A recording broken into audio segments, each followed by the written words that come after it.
Hi guys, it's me foodie Frankie. இன்னைக்கு நம்ம வந்து கன்னியாகுமரி ஸ்டைலில் எப்படி வாழை மீனை எப்படி பொரிக்கலாம் அப்படின்னு சொல்லி, இதில் என்ன ஸ்பெஷல்னு பார்த்தீங்கன்னா, எல்லாமே நாங்கள் யூஸ் பண்ணுறது பார்த்தீங்கன்னா எல்லாமே இந்த வீட்டில் நாங்களே அரைச்சி நாங்களே வச்சுக்கிற மசாலா தான் யூஸ் பண்ண போகிறோம். இதில் என்ன எல்லா ஸ்பைசஸ் என்னெல்லாம் மசாலா யூஸ் பண்ண போகிறோம், என்ன விதத்தில் பொரிக்க போகிறோம்னு டீட்டெயிலாக வீடியோவில் சொல்கிறேன். வாங்க வீடியோக்குள்ளே ஃபுல்லாக போகலாம். மிளகாப்பொடி, கரு மிளகாப்பொடி, வத்தல் பொடி, வீட்டில் அரைச்ச பொடி,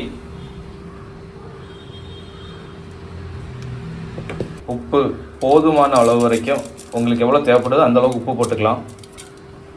இதில் உங்களுக்கு போதுமான அளவு வரைக்கும் எலுமிச்சம்பழ சாறு புழிஞ்சிக்கோங்க, அப்போ தான் நல்ல டேஸ்ட்டாக இருக்கும். மஞ்சள் பொடி கொஞ்சோண்டு மேலாண்டு போட்டுக்கலாம். மஞ்சள் பொடியை போட்டு அதை மிக்ஸ் பண்ணி உங்களுக்கு மேரினேட் ஆகிற மாதிரி ஒரு 40 மினிட்ஸ் 30 மினிட்ஸ் வச்சிங்கன்னா நல்ல மசாலா எல்லாம் அதில் கலந்து பேஸ்ட் ஒட்டிக்கும். ஒட்டுறதுக்கப்புறம் வந்து நம்ம அதுக்கு வந்து இப்போ ஃப்ரை பண்ணுறதுக்கு ப்ராசஸ் ஸ்டார்ட் பண்ணிக்கலாம். மிளகாப்பொடி, உப்பு, எலுமிச்சம்பழச்சாறு, மஞ்சள் பொடி இதெல்லாம் போட்டு நல்லா வீட்டில் செஞ்ச எல்லாமே வீட்டில் அரைச்ச பொடிகள் தான்.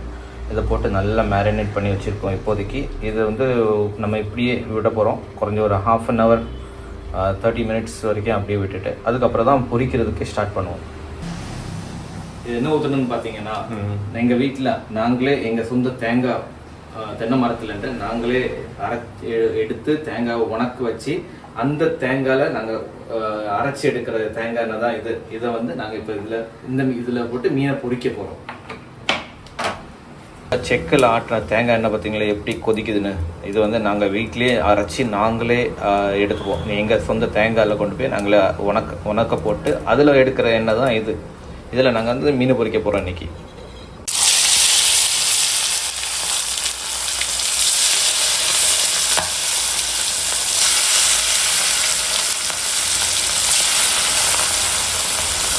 ஸோ கைஸ், இதில் என்ன இன்னொரு ஸ்பெஷலுக்கு இந்த டேஸ்ட்டுக்கு எங்கள் கன்னியாகுமரியில் ஸ்பெஷலாக இன்னொரு டேஸ்ட்டுக்கு வர்றதுக்கு என்ன பண்ணுவோம்னா, எங்கள் தோட்டத்துலேயே விலைக்கு பின்னாடியே ஃப்ரெஷ்ஷான கருவேப்பிலை மரம் நிற்கிது, செடி நிற்கிது. அதுலேருந்து கருவேப்பிலை இடித்து நாங்களே போட்டுப்போம். அதனால இன்னும் டேஸ்ட் வரும் உங்களுக்கு. கருவேப்பிலை மீன் சாப்பிடும்போது இன்னும் ரொம்ப டேஸ்ட் அதிகமாக வரும்.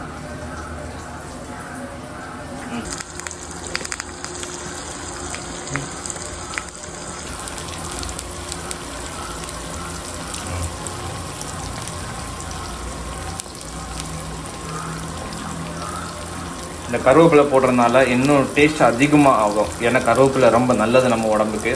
அதனால் நாங்கள் எல்லா குழம்பு கூட்டு என்ன வச்சாலும் அதில் கண்டிப்பாக நாங்கள் கருவேப்பிலை அதிகமாக யூஸ் பண்ணுவோம் கன்னியாகுமரி சைடில். நம்ம பொரிச்ச மீன் வந்து ரெடி ஆகிடுச்சு. இன்னும் நம்ம ட்ரை பண்ணி எப்படி இருக்குன்னு ட்ரை பண்ணிடலாம் சாப்பிட்டு. ஓகேயா, வாங்க சாப்பிடுவோம். எப்படி டேஸ்ட்டு ட்ரை பண்ணுவோம். ஸோ கைஸ், பொரிச்ச மீன் ஸ்மெல் கம. ஓகே, ட்ரை பண்ணிடுவோம் சாப்பிட்டு எப்படி இருக்குன்னு.